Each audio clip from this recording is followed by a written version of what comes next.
expected originally to be here. I'm very pleased with that. I'm very glad to be here as well.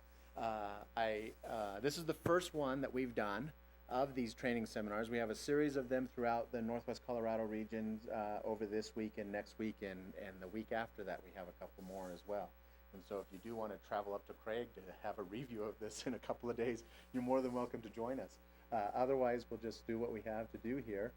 Because this is the first one, I'll admit I'm a little bit nervous that I'm doing this right now, but I'm not going to let that show much more than to say a couple times and to ask you for your feedback at the end of it so that we can make the ensuing ones even better.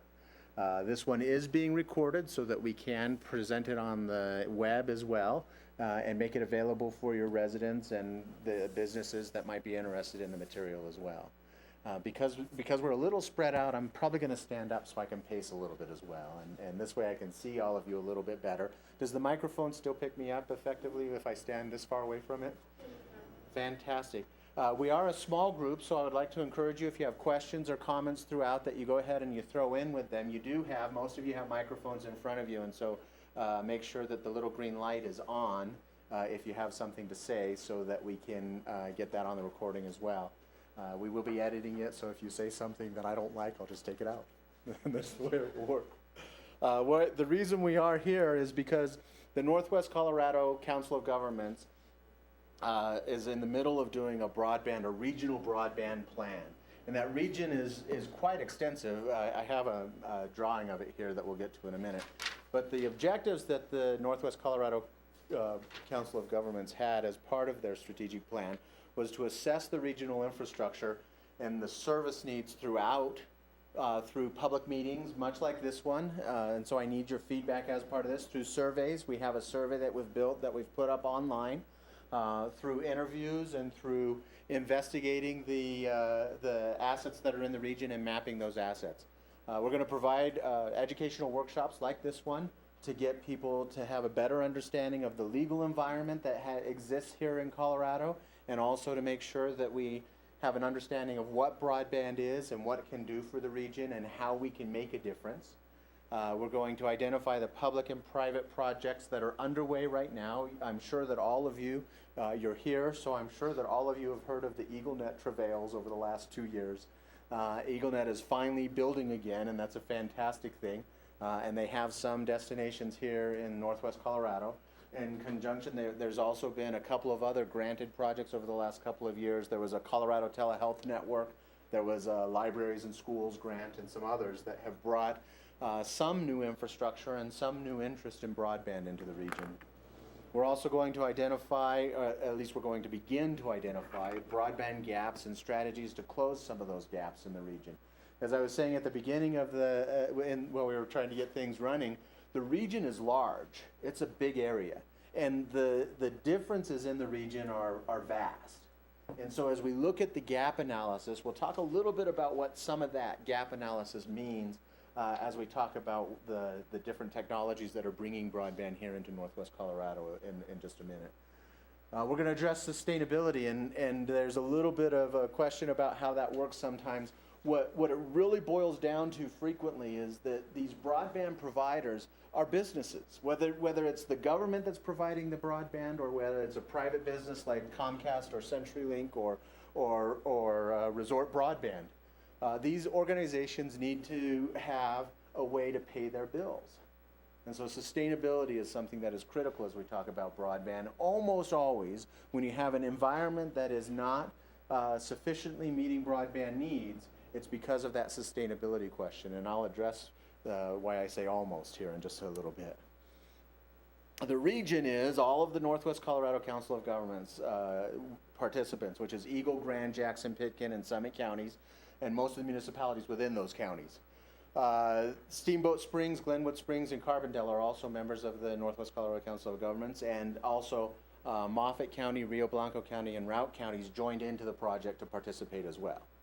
Now, within that region, there are some non-participating communities.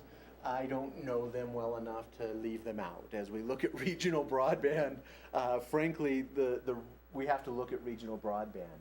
And if one community has elected not to participate in the study, we can't leave them out because they are part of the region. So frankly, it is going to be that in this entire northwest corner of the state of Colorado that we look at, we're studying, and we're finding a lot of great information about right now. The project team consists of, first, the Northwest Colorado Council of Governments. It is a Northwest Colorado Council of Governments project that we are working on as we're doing this. And the members have a critical role to play in the project as we move forward.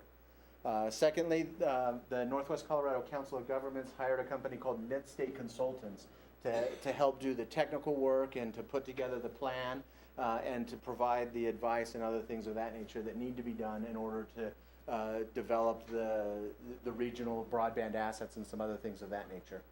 I work for a company I work for Mid-States. I'm a full-time employee of Mid-State Consultants. But Mid-State Consultants also asked me as part of my employment to own and operate a company called OHIV.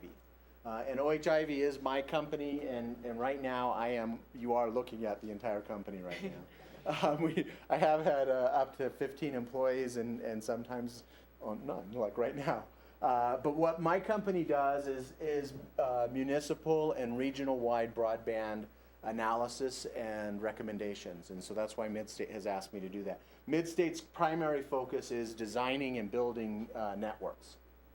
And they haven't spent, in their 50 years of business, they have spent a great deal of time doing loan designs and the business analysis that's required to do those loan designs and other things of that nature. But they haven't spent much time in the step before that, which is project initiation. And my company has spent a great deal of time there in the project initiation phase, gaining the information and understanding the regional needs so that we can write the loan designs and design the networks and to meet those needs. And so that's the project team. We do want to take a little bit of time to just talk about what is broadband, because there's a lot of, when we talk about broadband, I can be sitting in Sandy, Utah, where I live, with my 20 megabit download and my 5 megabit upload, and I say, I need more broadband. And yet, when I compare that to the hotel room that I stayed in last night, where I did a speed test with its 560K upload, woo, and its 3 megabit download, I was impressed. It had a 3 megabit download, and I was thinking, and that was their free fast broadband service that they had for me. And so the definition of broadband is vague and not clear. The FCC has defined broadband as, right now, 4 megabits down and 1 megabit up. That's the marker that they have set it at. Now, in another place, the FCC defines it as anything faster than dial-up. It becomes very vague when you try to read through the federal government as to what they mean by broadband. And when they're basing their grants and loans on availability or non-availability of broadband, that definition becomes critical. And the FCC has waffled on it again and again and again, and it's very difficult to come to a firm definition. There are some characteristics of broadband that the FCC has been consistent on. It provides a higher speed of data transmission than dial-up. That's one of the things that they are consistent on. And as time marches forward, there's been some indication that the federal government will be changing that definition to keep up with time, so that the speed will keep getting faster and faster for what the definition of broadband is. It provides access to the highest quality internet services, and there's where a big question about what broadband really means. Can I get the highest quality broadband services with 3 megabits download with my free high-speed wireless at the hotel last night? Absolutely not. Absolutely not. With my 20 megabit download at my home in Sandy, I cannot get the best and highest quality of internet services, because HD video does not work effectively on a 20 megabit link. It works somewhat, but it doesn't work effectively. So is 20 megabits not broadband then? It's a question that has to be considered. Another characteristic is that broadband is always on. It doesn't block your phone lines like the old dial-up modems do. And another characteristic is there's less delay in transmission of content using broadband. That latency issue is a critical issue of broadband as well. And that's why there's some argument as to, is a satellite connection broadband at all? Because satellite connections can provide you a significant amount of download, 10, 15 megabits download capacity. But the latency on a two-way communication with a satellite connection is extremely high, as those poor bits have to run up to the satellite and back down to the Earth and all over the Earth, and they just get dizzy. As we look at the different types of capacity of connectivity for our internet connections, we're all, I'm looking here in this room, and we all have a little bit of gray in our hairs. We all can remember the sound of a dial-up modem and what the joy it was when we first discovered the internet using our dial-up modems. It was a fantastic thing. But if we were to try to download a high-definition movie using a dial-up modem, the Pony Express would be faster. It takes it takes nearly 20,000 minutes to download a high-definition movie over the capacity that a dial-up modem provides. Standard DSL, which is what a lot of this Northwest Colorado region has as one of their only broadband options, is a standard type of ADSL type of service. That same movie would still take 370 minutes to download. Faster DSL, which is called VDSL, it is significantly better than the ADSL, which has a greater distance to reach.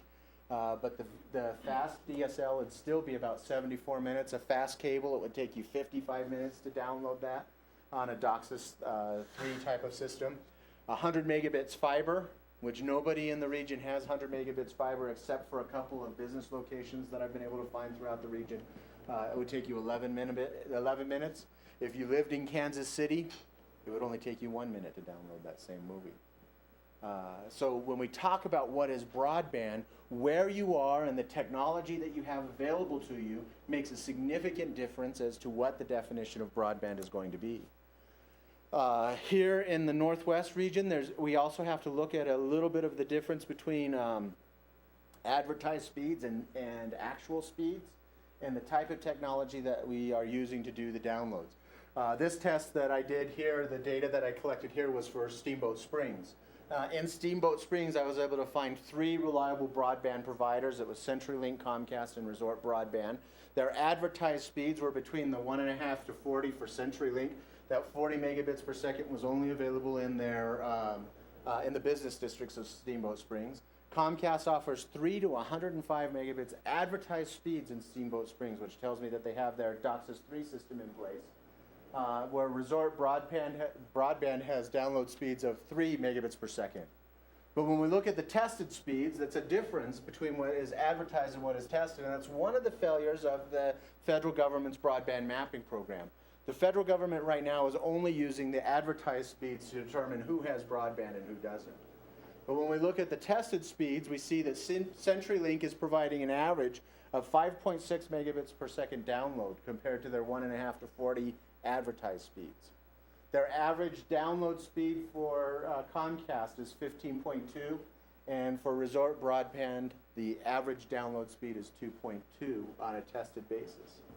So when we look at broadband, when we do our survey, we're asking for 2 critical pieces of information. We're asking you for first to tell us what it is that you actually subscribe to if you know what it is on the survey.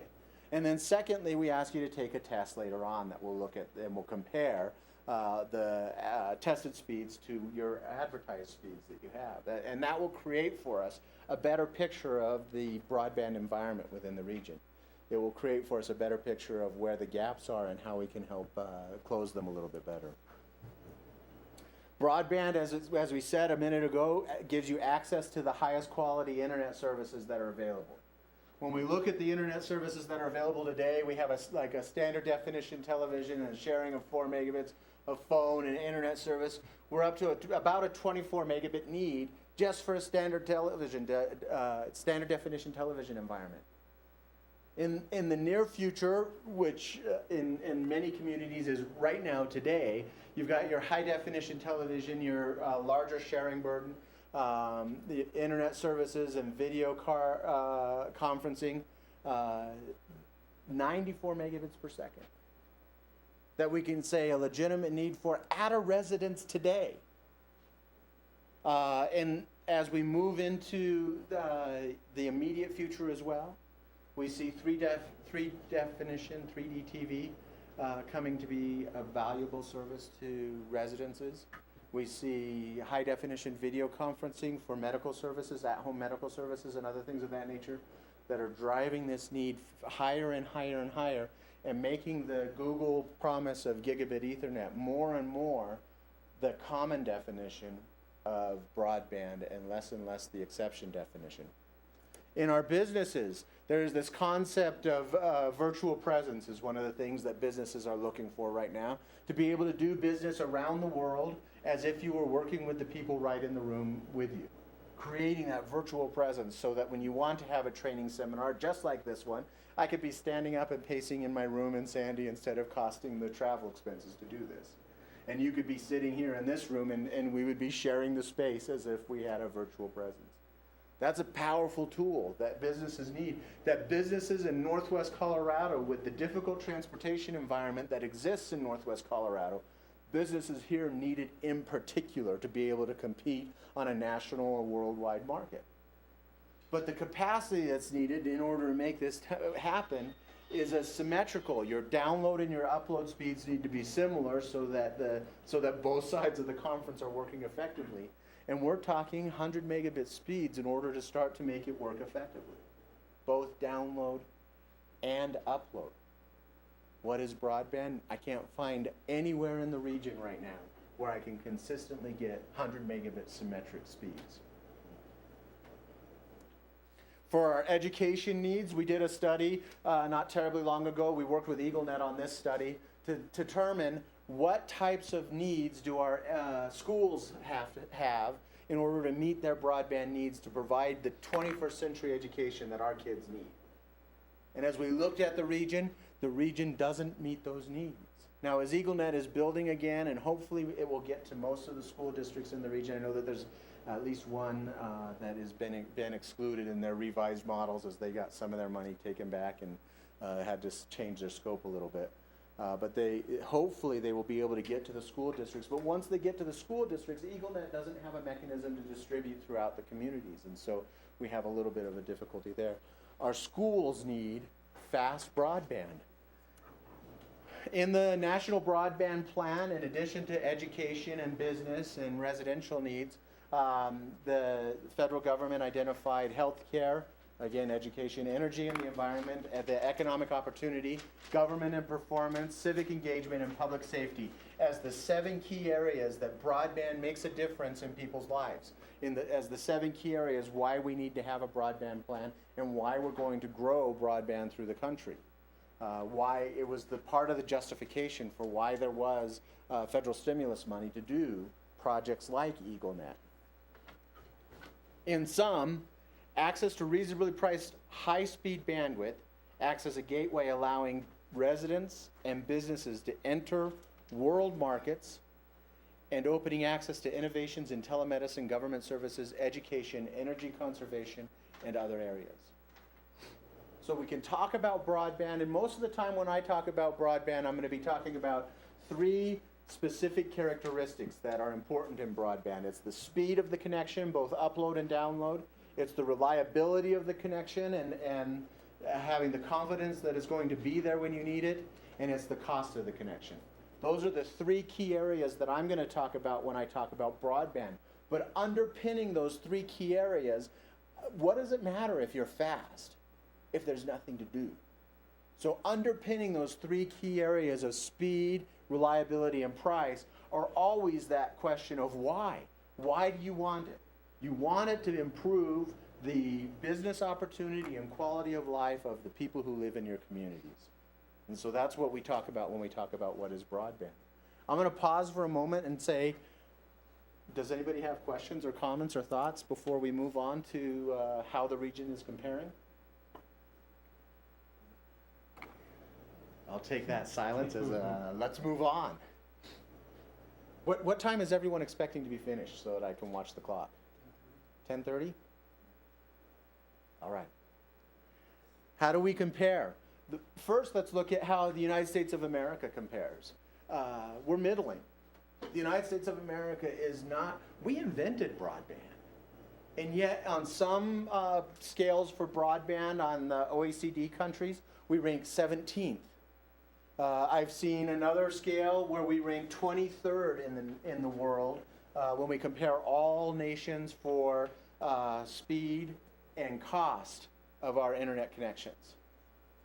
When we look at quality and adoption, you can see on this chart, you can barely see the United States flag. It's in that big crowd just below the center and about halfway from the right of center. We're in the middle of developed countries as a nation. The Akamai runs worldwide data centers. And in those data centers, they track the data that comes through and from where it's coming and other things of that nature. And they track the speeds that the end connections have to their data centers. And they're one of the largest data center companies in the world. And so they have quite a bit of data that they have to work from. The United States, on Akamai's data rating, is 35th in the nation as far as the speed of connection that we have. We're not terribly fast. We're middling as far as developed nations are. When we look at the states, where does Colorado sit in? TechNet did a state-by-state survey of broadband connections, and they looked at 3 variables grouped into 3 major categories: adoption rates, the network speeds, and the economic structures that support it. And when they look at that, they're looking at the types of businesses that use broadband and depend on it, and they're looking at support for deploying networks and other things of that nature. Colorado ranks 22nd in that overall ranking from TechNet. If we look only at the speeds, Colorado ranks 35th. The state ranks pretty high when we look at the economic structures, because there are a lot of technical businesses in Colorado. And so they rank pretty high on that one. But the speeds that the state offers drops the state down to 35th. Colorado is a middling state in a middling country when it comes to broadband. When we look at the Northwest Colorado, we did a couple of studies around comparing the Front Range to Northwest Colorado and Southwest Colorado and the rest of the western slope. And what we come up with is, if you're a public school, your average download speed on the Front Range, 20 megabits per second. Here on the western slope, 5. The Colorado State Library, 100 megabits symmetrical connection. Average library connection on the western slope, 3 megabits download. When we look at our government offices, the state has an 81, 82 average connection speed, download speed. The average government office here on the western slope, 5 megabits per second. That constrains our education ability, that constrains our ability to engage our citizens in civic engagement over the internet. It constrains our ability to succeed here on the western slope. The western slope is at the tail end of a middling state in a middling country when it comes to broadband adoption, speed, and cost. And so that's why this broadband plan that the Northwest Colorado Council of Governments is engaged in right now is so important. It's so critical. Is because without the ability to step up to the plate and perform, this region will continue to trail in economic development, in education opportunity, and in other quality of life elements that exist because the internet is growing throughout this world.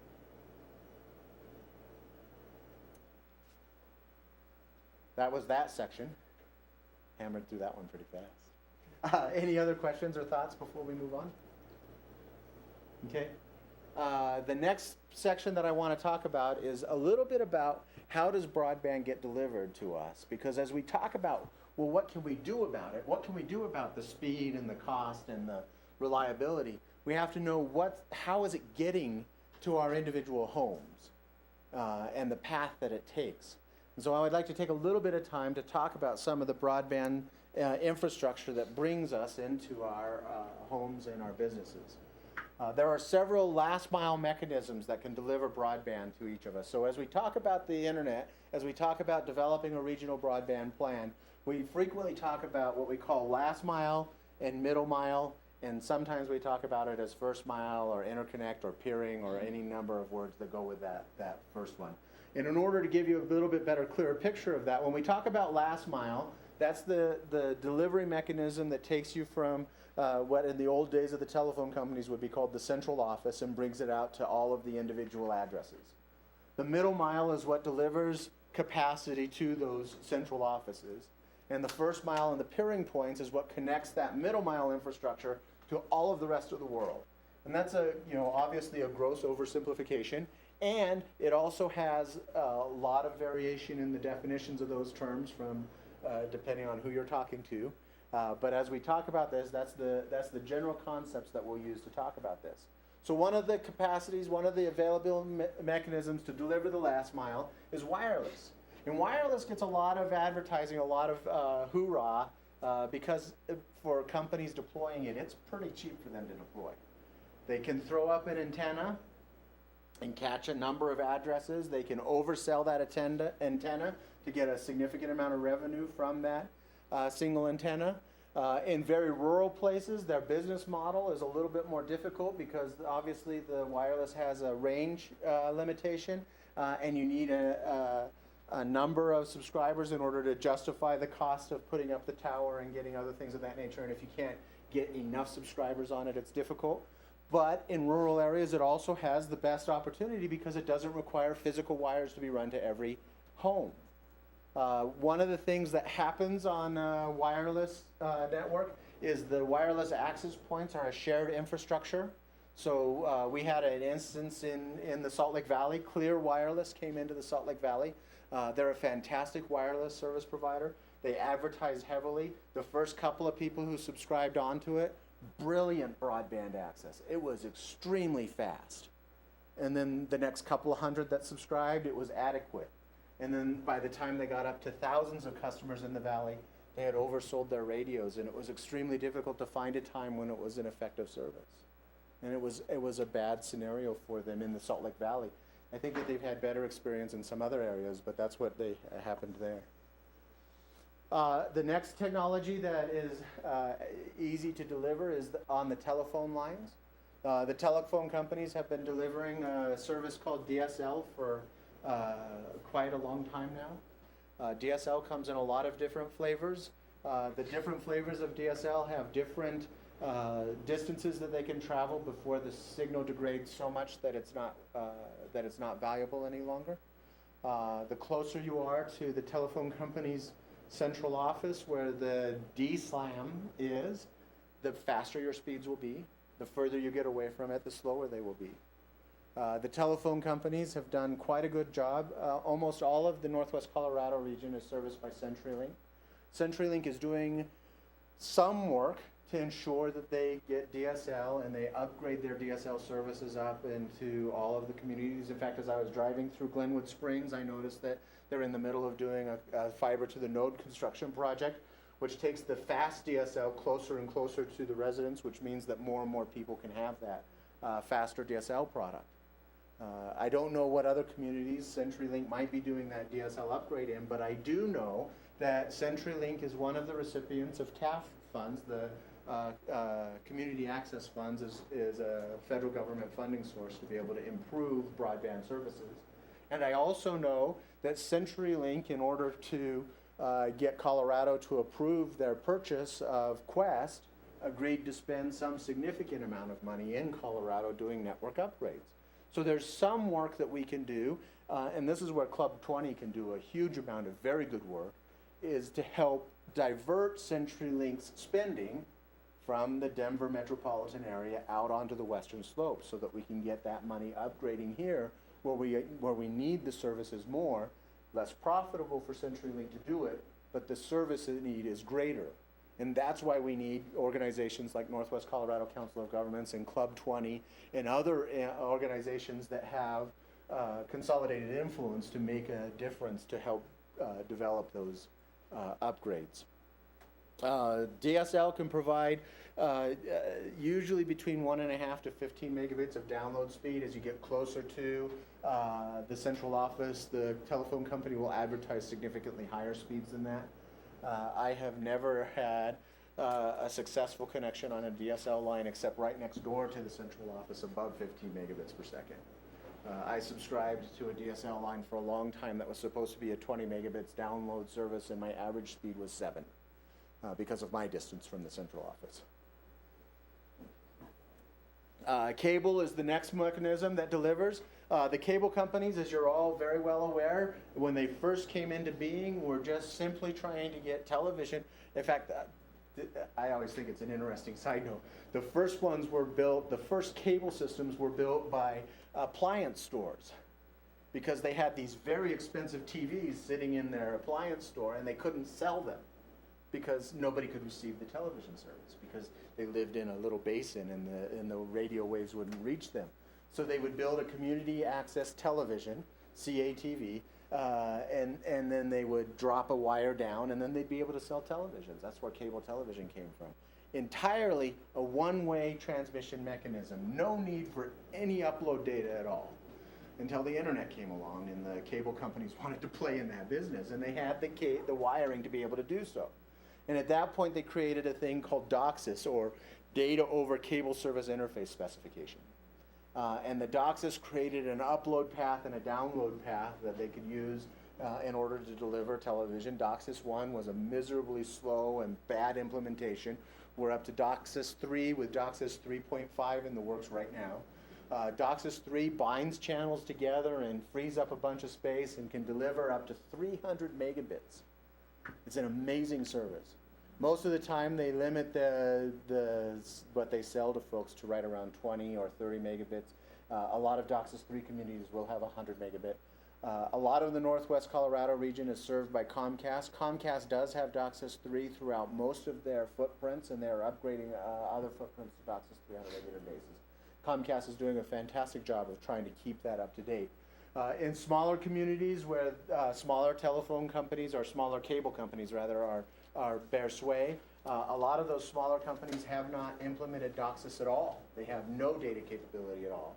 Others of them are buying DOCSIS 2 equipment because it's cheap and they can get it at a very low price, and then that limits the capacity that they can provide to their customers to about a 7 or 15 megabit download, 7 to 15 megabit download. So cable is one of the ways that we're delivering broadband. In the Northwest Colorado region, we don't have anybody who's doing fiber to the premises. In fact, one of the things that was frustrating to no end, the Colorado Telehealth Network had they could either deliver broadband to hospitals and health clinics via a T1 circuit, which is an old telephone line type of circuit, which has a 1.5 megabit download and 1.5 megabit upload, or they could deliver it via what they called Metro Ethernet, which is a fiber to the premises type of service, which has a significant amount of capacity. And when I went through the Colorado Telehealth Network's deployment schedule, every single western slope, whether it was northwest Colorado, southwest Colorado, central western Colorado, every single western slope hospital and clinic was being delivered via T1 service. Not a single one of them received the Metro Ethernet service. Even though Metro Ethernet was available in some of the towns, every single one of them, T1 service. So what happened with that Colorado Telehealth Network is there was a great opportunity that the Western Slope could have had new infrastructure investment to extend the Metro Ethernet out to these hospitals and medical clinics, which places the businesses and residences adjacent to that path could have subscribed as well. There was that great opportunity, but the vendor who won that contract, CenturyLink, but in most part, decided not to do that. Was it CenturyLink who made the decision not to do that, or was it the organization who said, I can't afford to pay the monthly low cost for that fiber? I mean, the college we just finished our last site. All of our locations now have Metro Ethernet, fiber fed, and I know what those pricing differences are. Real steep. Because they're looking for, as you said early on in this conversation, they're in this business to make money. Yes. So they have to have a return on their investment. Yes. And so, And they don't I want agree, to. it builds out, but I can see a lot of cases with some rural areas sitting in Meeker going. In a rural place sitting in Meeker where the Metro Ethernet doesn't already exist in Meeker, I'm not frustrated by that. Right. But when I look at a town like Steamboat Springs where Metro Ethernet does exist, when I look at a It was town like disclosed a year ago, Durango. This last August is when it was disclosed, when we were able to buy it. Right.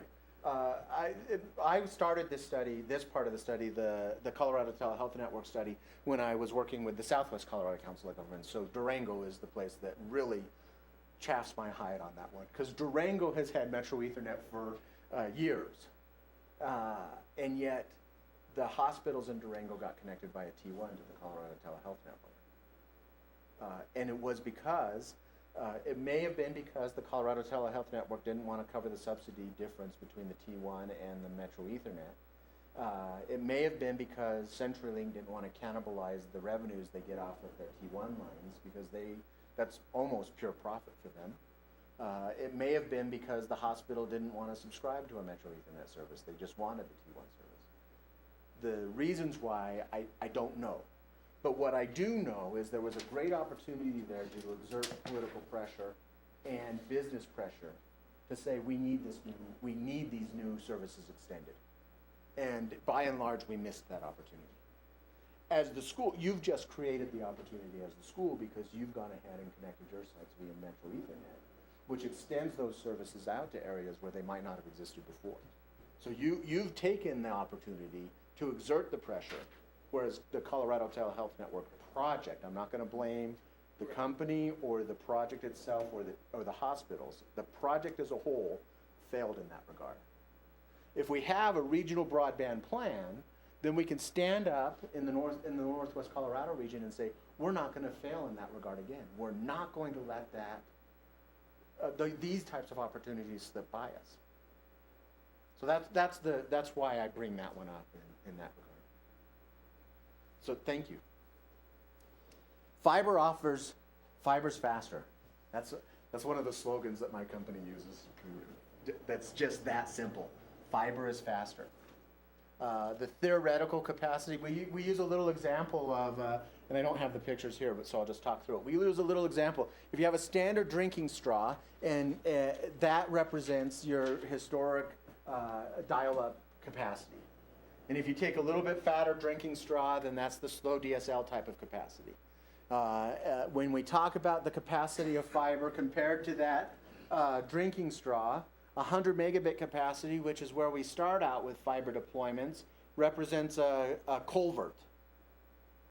And the capacity of fiber today, without spending a huge amount of money on the electronics, represents a drainage pipe at the Hoover Dam that is 50 feet in diameter. And the theoretical capacity of fiber optics today, compared to the drinking straw of dial-up, is the capacity of the entire Hoover Dam itself. Fiber is faster. And so if we have the opportunity to deploy fiber, there's a lot of economic questions about where do you really need fiber in the last mile? Google has said, yes, you do. And a number of other communities across the nation have said, yes, you do. Many communities have said no. Most of the telephone companies and cable companies have said no, we don't need that. But remember, we're a middling country. And we're the tail end of a middling state of a middling country. I got distracted there for a moment and my screen went to sleep. There are several other types of technologies that can deliver to last mile. Mobile or cellular service is something, especially as you talk about LTE and other things of that nature. People are talking about how that is going to be the end all and be all. I contend that it's not. Mobile and cellular has its place, especially for mobility. But as far as reliability and capacity, I think you will always bump up against problems when you're using a mobile service compared to a fixed wired service. There's satellite service. There are places, especially here in Northwest Colorado and along the entire western slope, where there is no access to fiber. There's no access to cable. You're outside of the bounds for DSL, and so there's no access to DSL. the wireless service providers. Wireless depends largely on line of sight for a fixed wireless service, and the mountains and the trees in this beautiful region make that difficult sometimes, and sometimes the only thing you can do is throw up a satellite and call up HughesNet and ask them to provide you your broadband service. There is no place in northwest Colorado that cannot get broadband, because satellite provides broadband throughout this entire region. But that's a difficult, I would never say to somebody, I mean, y'all remember, when we talk about latency, y'all remember how the newscasters used to have the satellite feeds, and the host would ask a question, and then you would sit there for 3 seconds. Oh, yeah, and then you get the response. That is what happens when you're using satellite broadband. You send a request, and you have to wait those 3 seconds.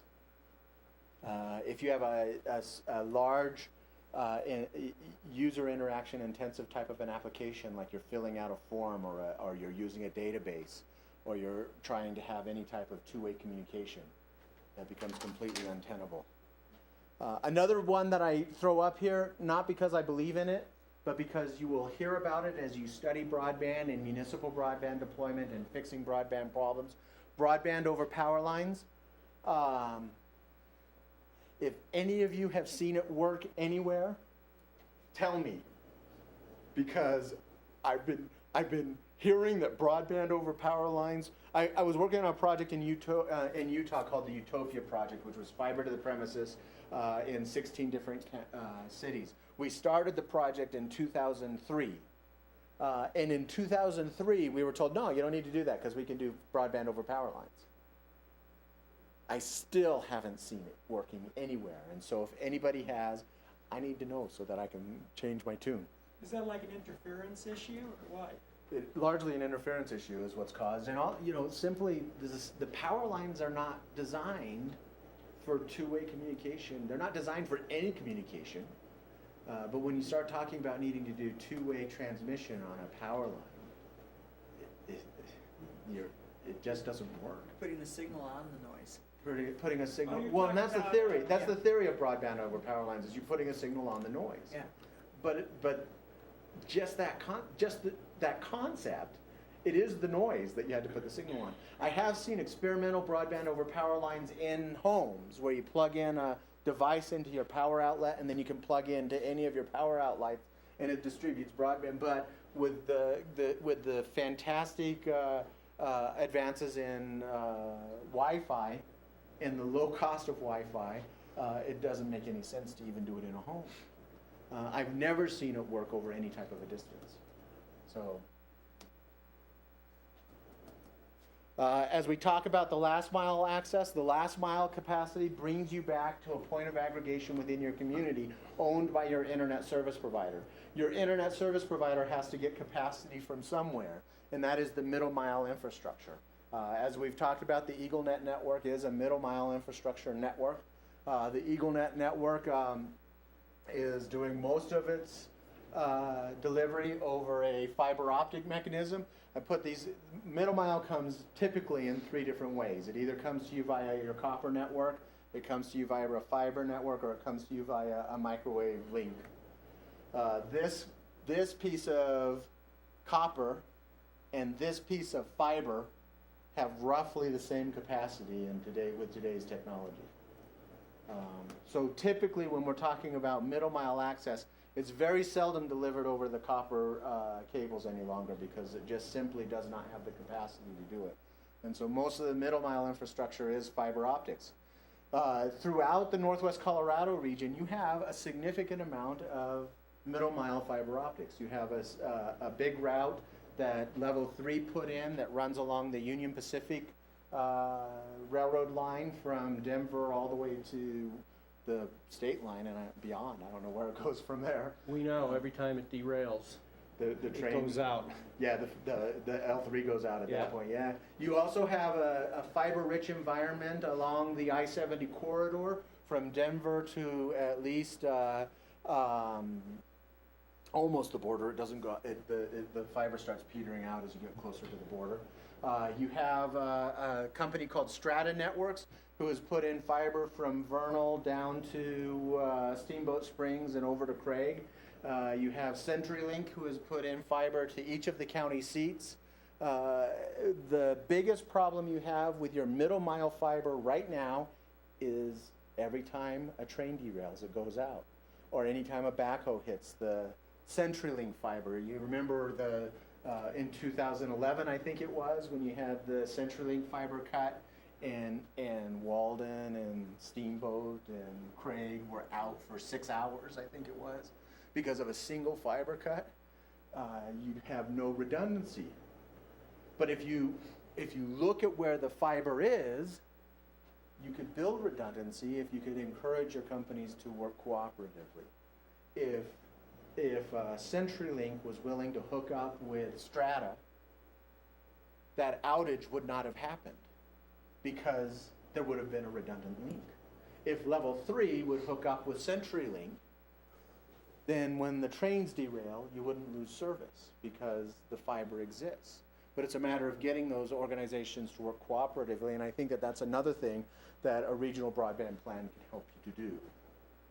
Where fiber doesn't exist, the next mechanism that brings in service is almost always a microwave link. Microwave is a point-to-point line-of-sight type of service.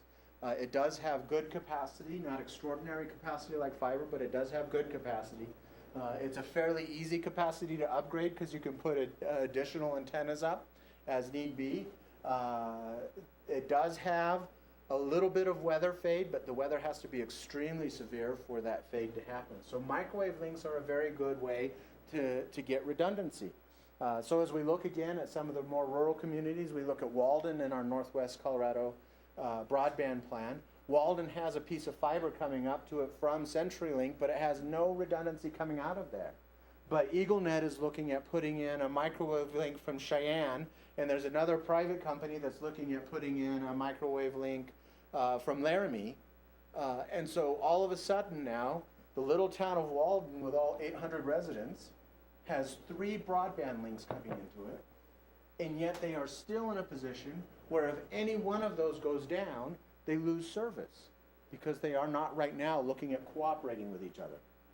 But if we could get CenturyLink to lease service from EagleNet or the other private company and vice versa, then all 3 of those companies become reliable and redundant services, which is a critical element of broadband. That's something that we need to be able to do.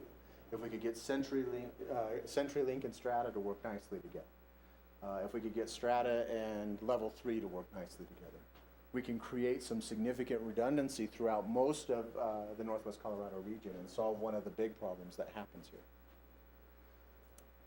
The next point that we have are the peering points. Peering points are what connect the backhaul to the rest of the world. And so you have to get your backhaul back to Cheyenne or to Denver or to Salt Lake City so that you can connect into the rest of the world through these peering points.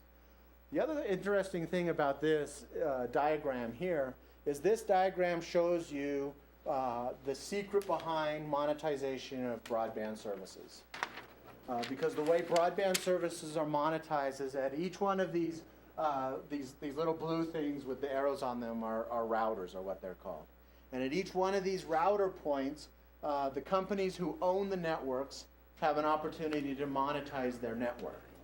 So what will happen in order for a company to make a living as a last mile provider is they will throw out a bunch of connections to end users, and all of those connections come back to a router somewhere, whether that's your wireless access point or whether that's your central office or whether that's your head end for your cable company. They all come back to a router, and at that router point, they charge you for that connection, and that's how your internet service provider makes its money.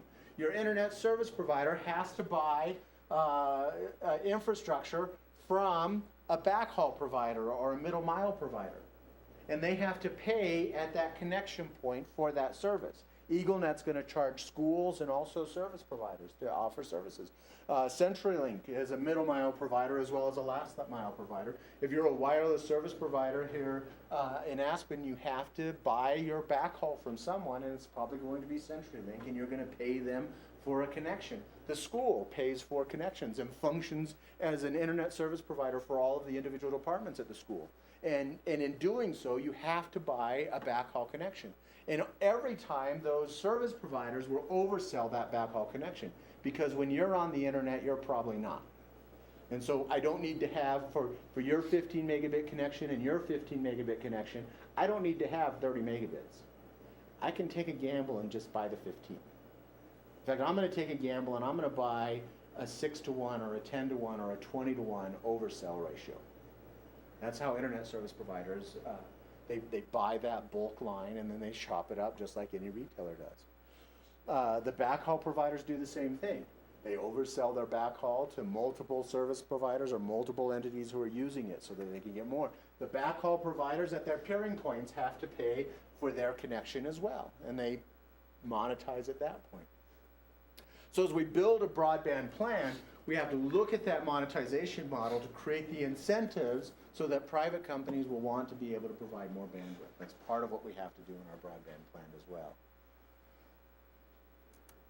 In sum, better broadband access requires improving capacity and price of last mile access and ensuring capacity and reliability of middle mile access.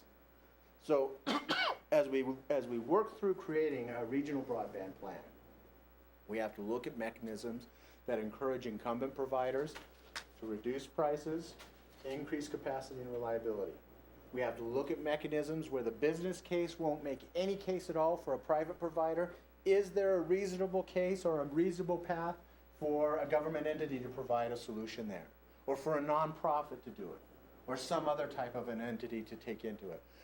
With Steamboat Springs, one of the things that they looked at when they decided to do their carrier-neutral location was they said, if we built a carrier-neutral location, that reduces the cost for private enterprise companies to be able to come into the community.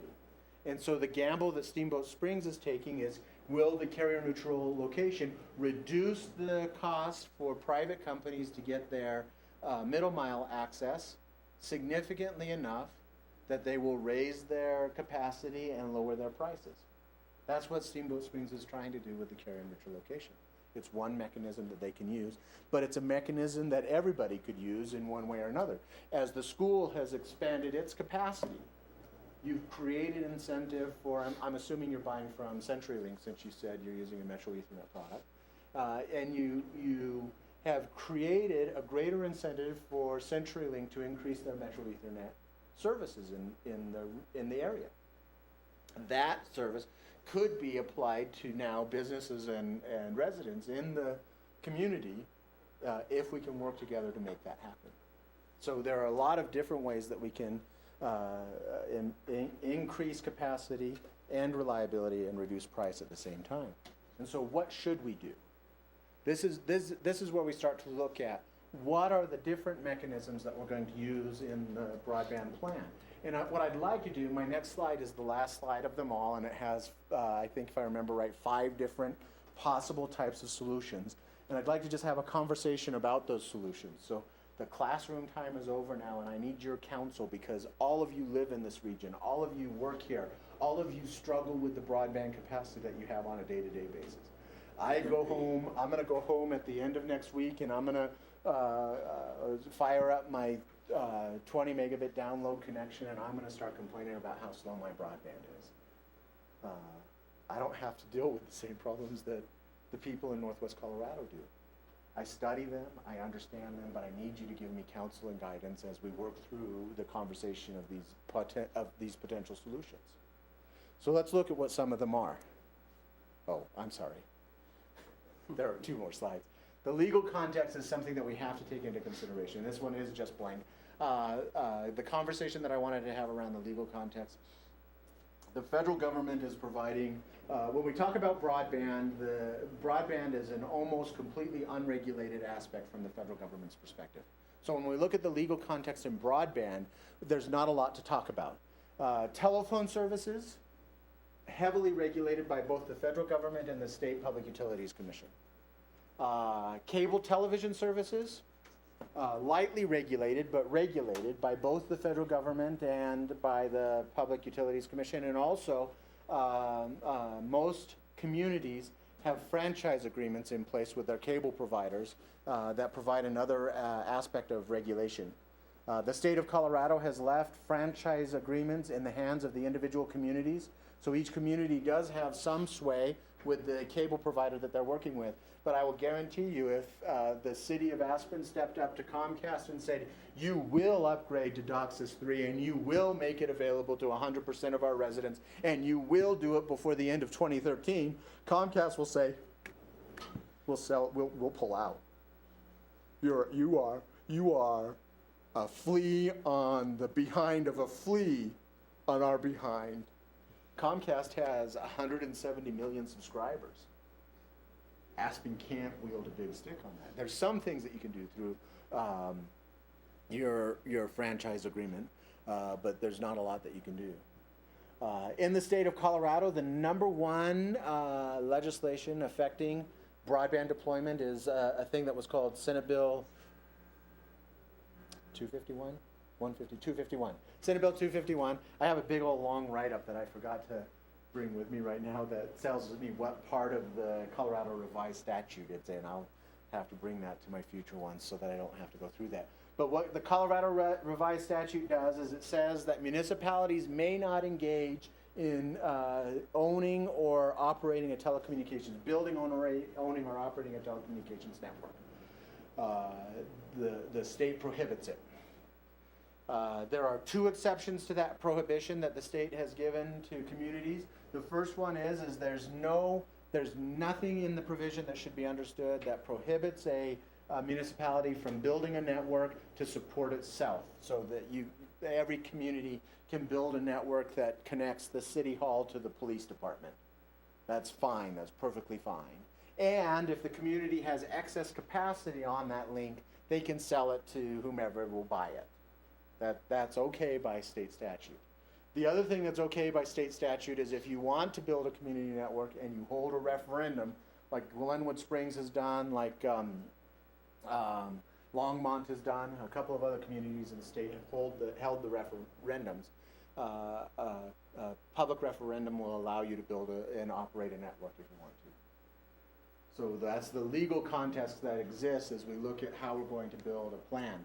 The federal government lightly or does not regulate broadband. The state government, through the PUC, only lightly regulates broadband. The state government has prohibited municipalities from doing any type of telecommunication. That's what our legal context looks like, with a couple of exceptions.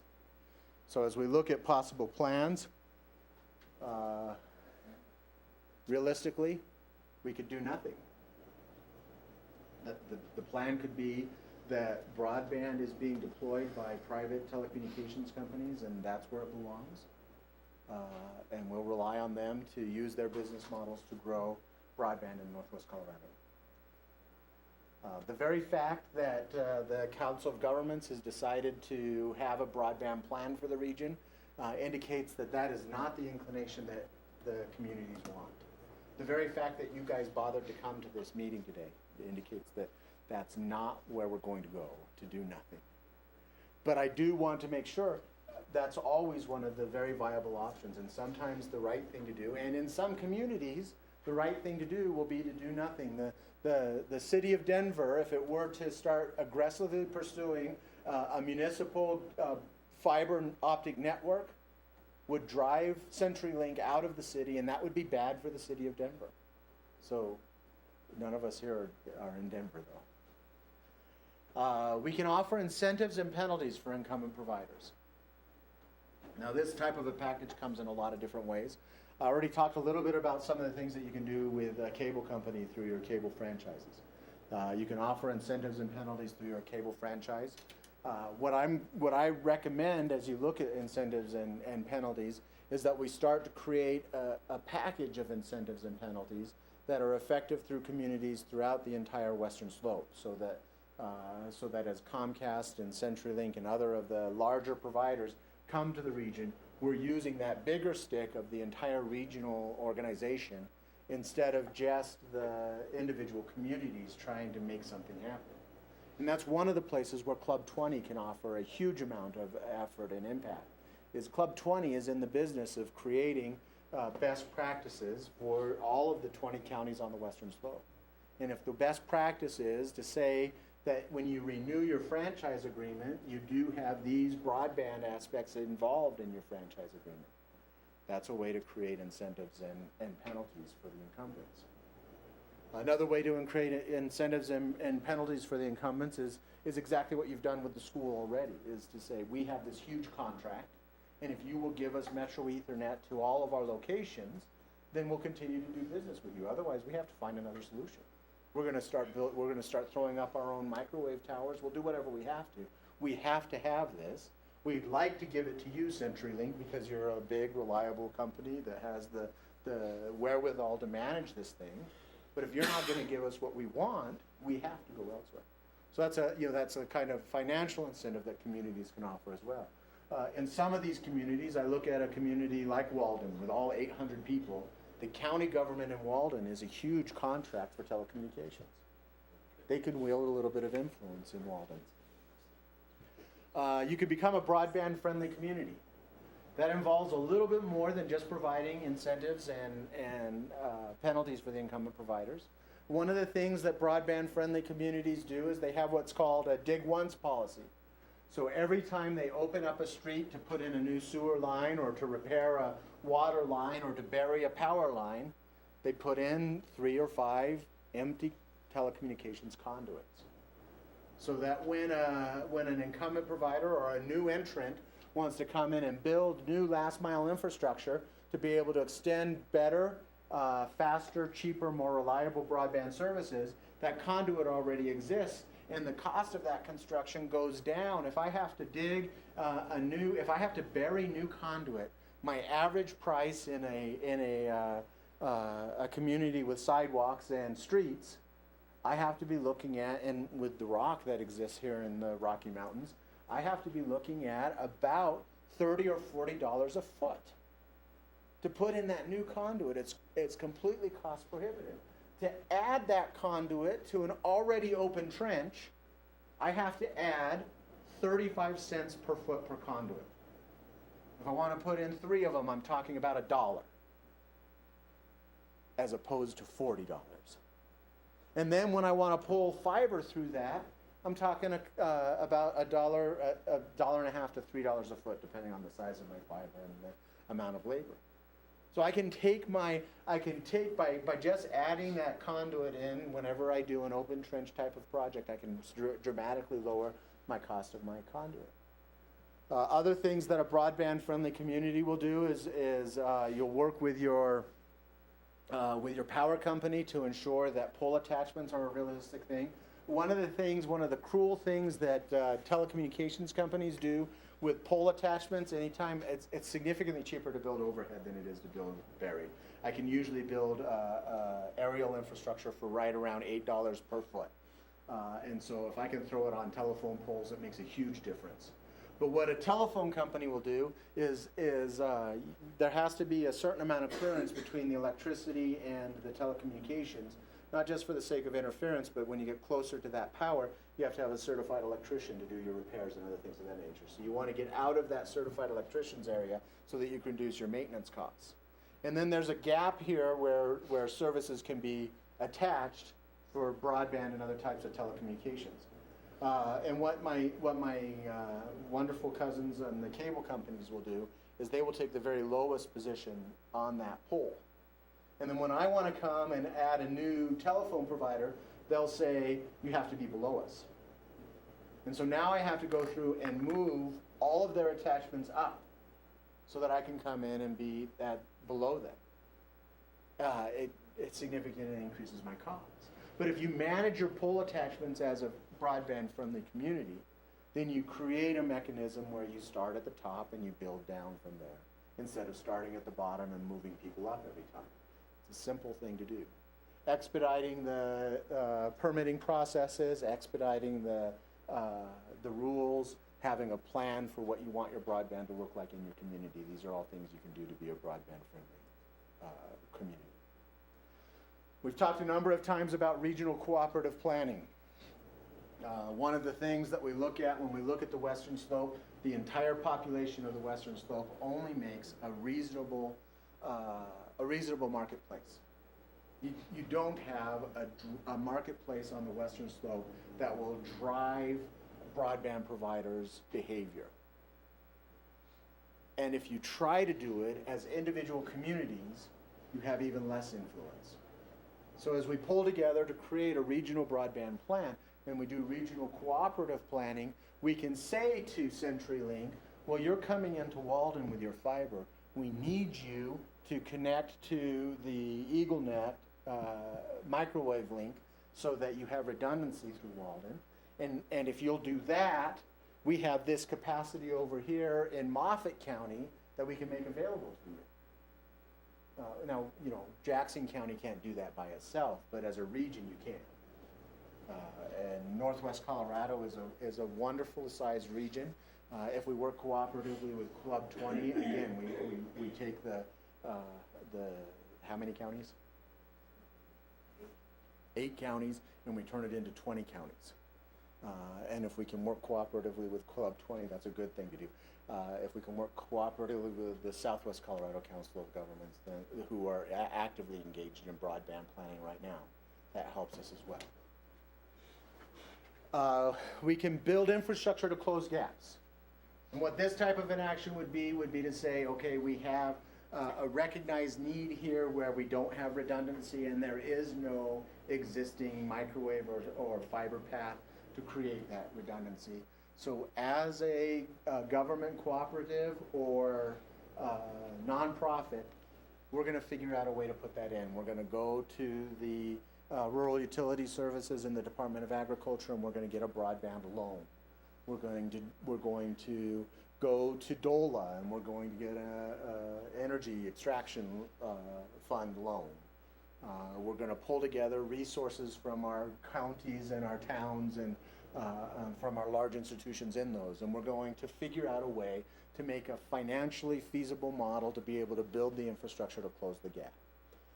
This one is a difficult one to do because in most cases those gaps exist because the financial model to close that gap doesn't meet the standard of profitability that the private companies have.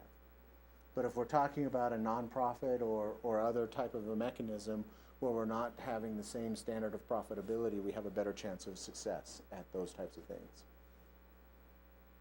The most aggressive action that can be taken is just build networks. I will be honest with you, I'm a proponent of community broadband networks. I am a strong proponent. When Aspen, driving into town, I drove past Aspen's airport. It's a beautiful little facility. It's a wonderful thing.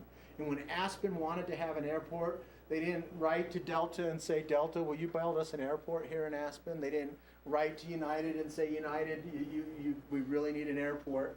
Aspen pulled together and bonded and built an airport.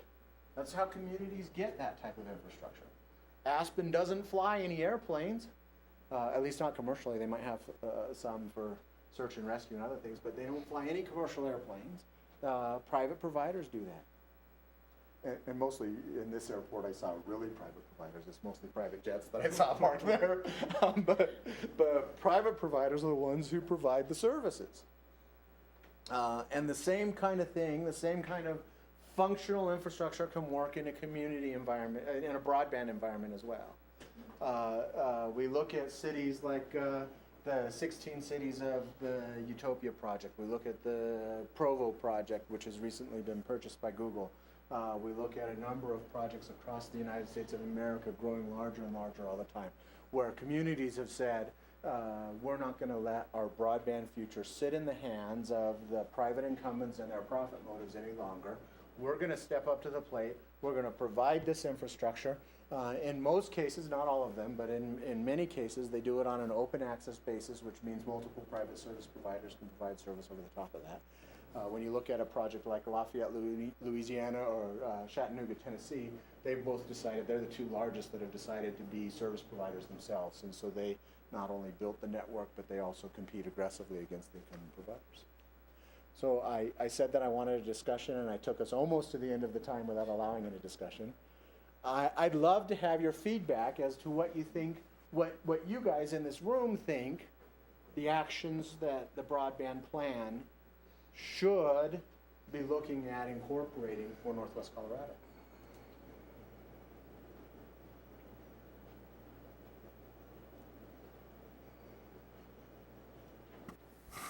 I look at the broadband friendly, and that just seems like a no-brainer. Why wouldn't we look for opportunities to make things happen that may be needed in the future when you're doing things currently?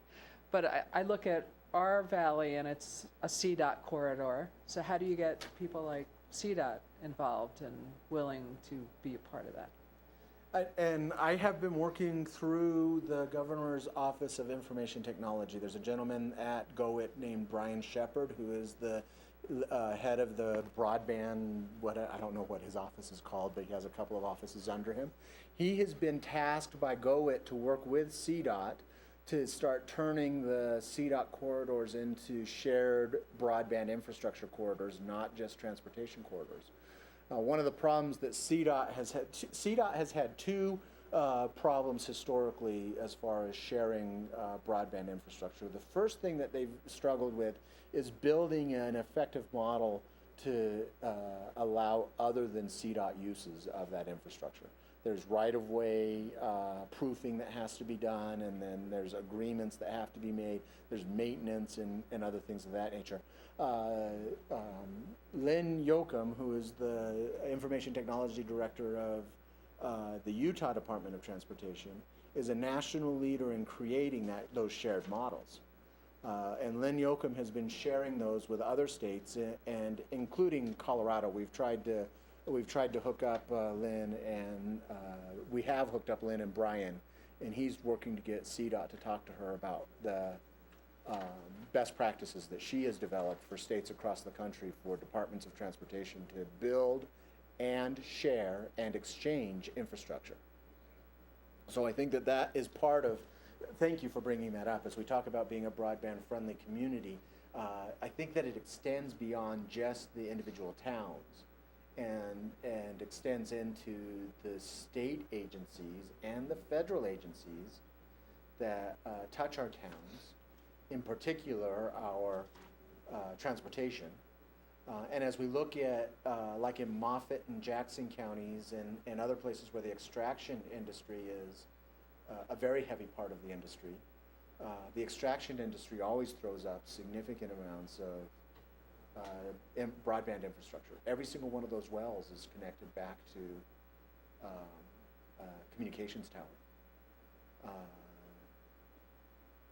About half of those communications towers are registered with the FCC, and the other half aren't. I drive through. I have all of the FCC registered towers in Northwest Colorado mapped because that's part of what we're doing for investigating.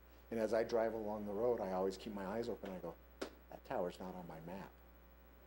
And I take a picture of it and map it down on my thing, and I try to find out who the owner is. Now, one of the things we can do to be a broadband-friendly community is when those guys go in to permit their wells and their communications infrastructure, just say, yeah, we'll permit it, but when you're done, and when you're using it, you got to allow us to share it with the community and with other private providers. If we could have a wireless provider that was interested in throwing up radios, and they didn't have to build the towers to put those radios on, that would make a significant difference in their cost structure. So thank you. You were raising your hand? Yeah, tell me about Northwest Council. What's their plan? Because this is all about money. It's all about money. So they're going to apply for an RUS grant. I mean, they've had 3 years to do that. Did they do that? Will they do that? Are you retained by them to deliver recommendations? I'm retained by them to deliver recommendations, but I'm going to let Liz is the executive director of the Northwest Colorado Council of Governments. I'm going to let her talk about what you think the end result of the plan will be and what actions we'll be taking in 6 months.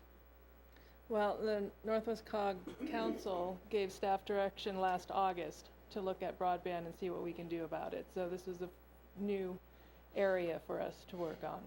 So we've not applied for anything before then. We did get money from DOLA to put together this plan because it occurred to us that do something about broadband, we don't know what to do. So that's why we need a plan, and we need to look at where we are and what needs to be done, and then decide what is within the Northwest COG sphere of influence to take some action. So that's why we are putting together a strategic plan. I don't have any preconceived ideas of what the recommendations are going to be, so I'm very interested to hear what everyone suggests and what the end result is. We'll present that to the council, and then they'll look at those recommendations and decide which things they'll be able to actually act on going forward, and we'll decide that. We're hoping to have a draft of the plan in September at their next strategic planning session to get direction for what they want to do for 2014. So not two comments. One, the beautiful airport you drove by is 95% federally funded. Yes. Okay. Next thing, I don't know if there's anybody here from Pickens County. They have their own initiative underway right now for broadband. We got 3 of us. So 3. So I need to make sure that I coordinate with you guys as we build, broadband strategic planning for the region. That's one of the things. I mean, the county has influence, but the county's influence is limited to the population and the boundaries, the geographic boundaries that you have. And if we could take that influence and expand it to the entire Northwest region, and even expand it to the entire Western Slope, then we wield a bigger stick when we talk about trying to get the incumbents to improve services. Now, you lose a little bit of the influence because, here in Pickens County, you have an economic model that looks very different than Routt County or Jackson County. Your economic model here is a significantly different model. You can get the 95%. And you need to be aware of that. Even in affluent Pickens County, every attempt at broadband residential services has failed. Yeah. Other than telephone company or cable. You have, and here's one of the things that you have going on here in Pickens County. A significant amount of tourism is a big chunk of your economy. There's no incentive. Tourists don't pay for broadband. They expect to get it free from the resorts, and so the resorts have to work that into their models. And if it doesn't work into their models, they're not going to do it. So the resorts have a hard time exerting influence to get something that they're not going to get additional revenue from. The only thing that the broadband does for the resorts is it encourages more people to come. That's the only way they get revenue. They don't get direct revenue. It's an indirect revenue source. And so I have found that resort communities oftentimes have a broadband suffering because the large number of people that are in the community are not paying for the broadband, and the small number of people who are residents of the community have to bear the full burden of the broadband capacity, the cost of the links, as we talked about those peering point costs. The residents have to bear the full burden of that cost, not only for themselves, but for the 2-to-1 visitors that are riding free on their backs as well. So yes, resort communities do have a significant broadband challenge that we have to look at and figure out how to do. The dilemma is if you're trying to deliver fixed broadband at high speeds, you're going to run out of money because there aren't enough residents that are willing to pay you back, and there's not enough commercial enterprise to support the infrastructure costs. Unless you can do the federal money like you did with the airport, and you can find ways to lower the costs for the broadband deployment and raise the revenue that comes from it. So are there ways that we can actually turn the visitors into a monetization source for broadband, which is not, it's failed in almost every resort community that I've studied so far. I haven't found a model to monetize that yet. But can we lower the costs for a broadband provider? Can we get CDOT to provide middle mile infrastructure so that the cost of getting that middle mile piece is lower? Can we incent a provider through the government contracts and other things and the franchise agreements? And so we have to look at how best to be able to accomplish that. And it's going to have to be a combination of those efforts, I think. Well, the point I would make is that mobile broadband is a lot easier, a lot less expensive, and it's faster. I mean, it can be deployed faster. It can be deployed faster. So I'm challenging Yep. the council to say, are we gonna be a fixed broadband provider, or are we gonna be, or is our goal simply to provide access, whether it be mobile or fixed? But the problem with fixed is it's so expensive. And my understanding of the council's underwriting goal is to improve access in order to improve economic development. And if that means it's wireless, then that means it's wireless. And in many communities, that's what it's going to be. That's what it's gonna be in Vail, because I'm engaged in a project in Vail. And in Vail, there'll be a Wi-Fi network for guest access, and there'll be broadband access over the cellular system for residents. Which we have to drop that to wires somewhere, all of that. Well, yeah, of course, it gets connected, but the point is that and by doing that, we got the cellular companies to pay for it. Good. And that's the approach that Pickens County wants to pursue, but I don't know if they can make the numbers work. Yeah, well, and if we can make the numbers, one of the things that we'll do to help the numbers work for Pitkin County is, again, if we could drop the cost of the backhaul when we have to hook into the cell towers and into the Wi-Fi network, then the revenue model, the profit model for the cellular companies and the Wi-Fi companies works better. And so that's one of the things that has to be engaged in the strategy is how do we reduce that middle mile access costs and those backhaul from those towers costs so that the model is incented better for the So in private this valley, owners. from Glenwood to Aspen, there's OC3 fiber just sitting there. 155 megabits. Do you know who owns it? It was Quest Fiber. Okay. It's, Okay. The problem is you can't access it along the path. Yeah, you have to have add drop You can points. access it in Glenwood, you can access it in Aspen. You know. So all you need to do is convince CenturyLink to put a couple access points in. or convince CenturyLink to let the county build one. Right. So that, the county doesn't have to build the whole fiber route at $40 a foot. There's more fiber than they could ever use here. The count, and I'm finding that through a lot of the region as well. But again, there's no add drop points. So you have to convince CenturyLink to allow an odd drop point. And if you don't have a revenue model for them to do it, if you have a finance model that allows you to build that add drop point, will they let you do it? That's part of what we have to do as part of this regional broadband plan is figure out ways to allow those types of things happen. That L3 route along the railroad track, you talk about limited add drops for CenturyLink, try to get onto that one. But these are things that through the power of Northwest Colorado Council of Governments, through each of the individual counties and towns, through Club 20 and through other organizations, we can start to exert influence and say, this is what we need to do. Here's our regional plan, and here's why this add drop point is important to the regional plan. And we can show that it will make a financial model for them as well. And so when we talk about borrowing RUS money to do something, maybe the something that we're going to do is build an add drop point. Maybe the something that we're going to do is add a microwave link between two communities because there is no redundancy in that area. Maybe the something that we'll need to do is to put up a Wi-Fi access point to cover an area that is not effectively covered. Or maybe the something we need to do is to build last mile infrastructure, wired infrastructure. The region is vast and vastly different from one corner to the next. And so as we talk about a regional plan, I think that one of the things that's going to happen is people are going to look at the regional plan and they're going to be a little bit disappointed that it doesn't have more specifics about how are we going to take care of the south end of Pitkin County. The regional plan is not going to go into the specifics of each and every single corner of the entire region. We'll use some of those corners as case studies and a better understanding, but the regional plan is designed to answer the question of how do we get better access for economic development in the Northwest Colorado Council of Governments region. And so some of the readers may be a little disappointed that it doesn't say, well, this doesn't have my address, my house isn't on this plan. They won't.